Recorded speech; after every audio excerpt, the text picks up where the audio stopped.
काँग्रेसचे नवनियुक्त उपमहापौर तारिक मोमीन बारी आपल्या सोबत आहेत आणि त्यांची पहिली प्रतिक्रिया आपण जाणून घेणार आहोत। काय सांगाल तुम्ही, तुमची पहिली प्रतिक्रिया काय राहील? मैं भिवंडी सेकुलर फ्रंट की तरफ से आमदार रईस शेख साहब का, हमारे खासदार बालिया मामा साहब का, हमारे महाराष्ट्र प्रदेश अध्यक्ष हर्षवर्धन सपकाल जी का, सुप्रिया ताई का, जितेंद्र आवाड साहब का और तमाम पार्टी के वरिष्ठ जिन्होंने भिवंडी सेकुलर फ्रंट का हिस्सा थे, उन्होंने मुझ पर भरोसा दिखाया कि एक यूथ आना चाहिए और शहर के डेवलपमेंट पे काम होना चाहिए। जो आज तक काम नहीं हुआ, जो लोग निराश थे कि आज तक लोग आते हैं और जाते हैं, कोई विज़न लेके नहीं आते, लेकिन हम सबको जो 5 साल का वर्क गुजरा है जिसमें रईस भाई की हमको तरबियत मिली है, वो तरबियत को कहीं ना कहीं हम एक विज़न लेके चल रहे हैं और आने वाले समय में आप देखेंगे पूरे भिवंडी के डेवलपमेंट के लिए एजुकेशन, हेल्थ, क्लीनलीनेस, जो अभी एमेनिटीज़ है और जो भी कुछ हो सकता है भिवंडी के हित में, भिवंडीकर के हित में हम उस पर काम करेंगे और भिवंडी में बदलाव लाएंगे। जरूर। आमदार सर, तुम्ही काय सांगाल, ज्या पद्धतीने ही पूर्ण निवडणूक प्रक्रिया आपण पाहिली, पूर्ण निवडणूक पाहिली आणि संपूर्ण प्रक्रियेमध्ये तुम्ही या ठिकाणी अदृश्य शक्ती म्हणून तुम्ही सांगत होतात, आज तुम्ही काय सांगाल?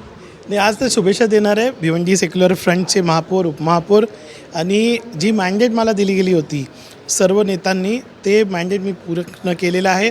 आज भिवंडी शहर सेक्युलर आहे, आपला देश सेक्युलर आहे, संविधान सेक्युलर आहे आणि भिवंडीमध्ये आता महापौर आणि उपमहापौर पण सेक्युलर फ्रंटचे आहेत।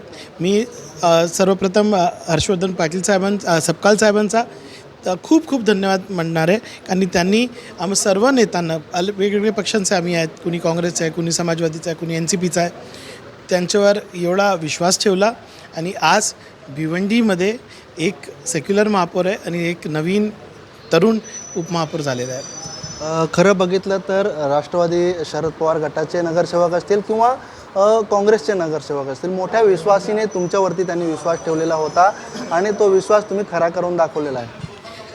नगरसेवकांचा विश्वास आणि त्यांचा धन्यवाद। इथे प्रथा होती की काँग्रेस आणि समाजवादी पार्टी प्रत्येक वेळी एक फुटते, पण यावेळी आम्ही वेगळं केलेलं आहे, महायुती फुटलेली आहे। तर मी माझे जेवढे नगरसेवक आहेत, सहकारी आहेत, ज्यांनी एवढा त्रास घेऊन 1 महिना घराच्या बाहेर राहून एकत्र राहून जी शक्ती दाखवली, ती शक्ती समोर काहीच टिकला नाही आणि आता आपल्याकडे तारिक मोमीन म्हणून उपमहापौर आहेत आणि नारायण चौधरी म्हणून महापौर आहेत। एक दुसरा प्रश्न घेतो, काँग्रेसने एक आरोप केला आहे आपल्यावरती का काँग्रेसचे प्रदेशाध्यक्ष असतील आणि तुम्ही हाताशी घेऊन भाजपाला ही पार्टी विकली, असा त्यांनी आरोप केलेला आहे, त्यावर काय सांगा? ते काँग्रेसचा अंतर्गत वाद आहे, मी त्याच्यावर काहीच बोलणार नाही। या ठिकाणी आपण पाहिलं की डेव्हलपमेंटच्या मुद्द्यावरती या ठिकाणी ही निवडणूक लढली गेली आणि पुढे आता डेव्हलपमेंटचं काम देखील हाती घेण्यात येईल, असं या ठिकाणी उपमहापौर तारिक मोमीन यांनी सांगितलं आहे।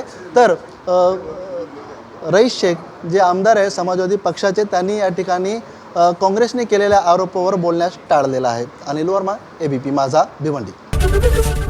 ABP माझा, उघडा डोळे बघा नीट।